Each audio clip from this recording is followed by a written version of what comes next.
নমস্কার সবাইকে, আশা করি সবাই ভালো আছেন। চলে আসলাম নতুন আর একটি ভিডিও নিয়ে। কই মাছের সরিষা বাটা। কই মাছ কেটে ধুয়ে পরিষ্কার করে নিয়েছি। সরিষা, রসুন, কাঁচামরিচ ব্লেন্ডার করে নিয়েছি।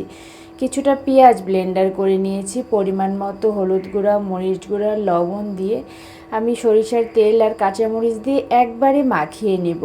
খুব ভালো করে মাখাবো যেন সরিষাটা কই মাছের ভিতর পর্যন্ত ঢুকে যায়।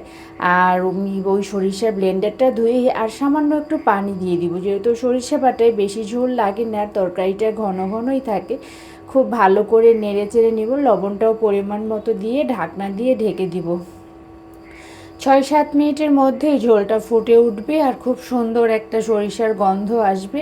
সে পর্যায়ে আমি একবার নেড়ে চেড়ে নেব যেন নিচে মশলাটা লেগে না ধরে। চুলার আঁচটা এখন লো হিটে রেখে দিব। 3-4 মিনিটের মধ্যেই তেল ছেড়ে আসবে।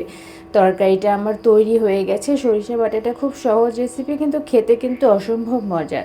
নামানোর আগে আমি কিছুটা কাঁচামরিচ উপর দিয়ে দিব, আর গরম ভাত দিয়ে খেতে খুব ভালো লাগে।